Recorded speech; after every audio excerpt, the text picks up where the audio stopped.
afraid they're going to kill others. They will do the study that they did when they were all freed under Rose Bird. And that is, they did an evaluation, pardon me? That's what 66 is trying to do, right? No. What they're going to do, what happens here, if we pass 62, the Department of Corrections then does a study of the 749 people. How many of them can go back into the general population without being an inordinate threat? And there are going to be some that cannot go back, and they're going to be placed specially, because you can't trust what they're going to do. They'll kill everyone if they can get a chance. But most people are not that way. Or be killed by others. Well, just look at the history. How many of the people in Manson's group that were freed killed other people?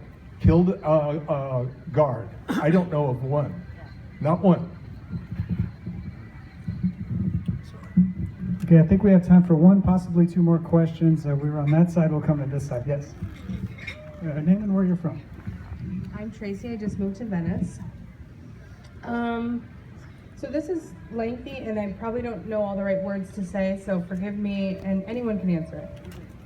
I'll be brief and oh shoot. Okay, so both props clearly get rid of fancy provisions for inmates like fancy cells and all these fancy meals. Both of you have cited the same number of outliers, crazy maniacs versus people who are innocent. How can we ensure that people are actually, who deserve the death penalty, are actually getting it when courtrooms aren't always just facts? We have fancy prosecutors who are waving around their hands and magic and all this fun stuff.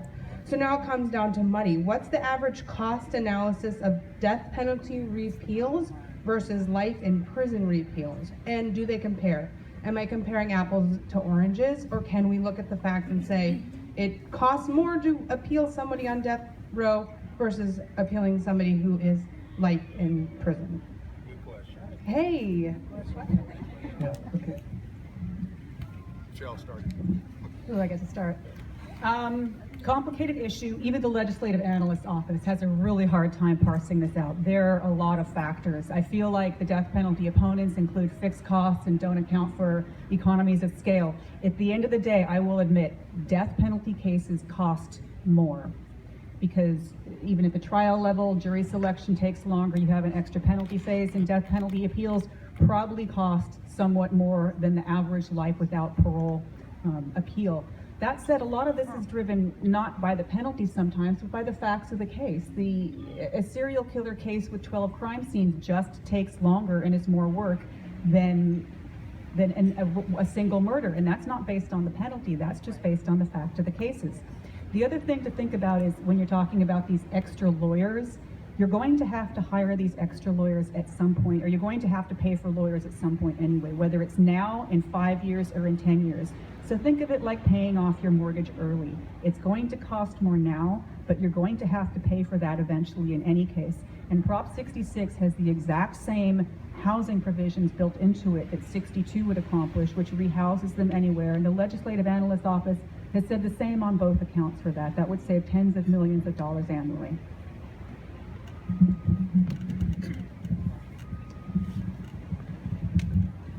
The one benefit that I see, financial benefit I see immediately coming, is if you pass Proposition 62, there's no longer a direct appeal to the Supreme Court. That's a huge savings right there. They will have to go through the filtering system like everyone else does, through the Court of Appeal. There'll be a few cases that'll make it to the Supreme Court. Most will not. The process will be a much faster process. One more question. There's a lot of questions from smart people in chairs. I think there's one question from someone not in a chair. Hi, so I had a quick question kind of on the line of the Ken Bone question. I was hoping to ask both of you if you could bring out your best argument for your opponent's point of view. If you switch sides for one time and you were really giving your best shot, I kind of want to hear your 1 minute, spiel. I like that. Okay, that was a good question. Who goes first? I think it's easier for me because I'm not morally opposed to the death penalty. The best argument is that there are some people in this world, and they're on death row now, that if they drop dead today, wouldn't affect me whatsoever. But, you know, it's hard for me to go beyond that because I've been on both sides and I've seen it. But that would be the one. If I were morally opposed, I don't know if I could ever take a position. I guess it would be fair to say that eliminating the death penalty altogether would save some money at the trial level and at the appellate level. So there would be some savings.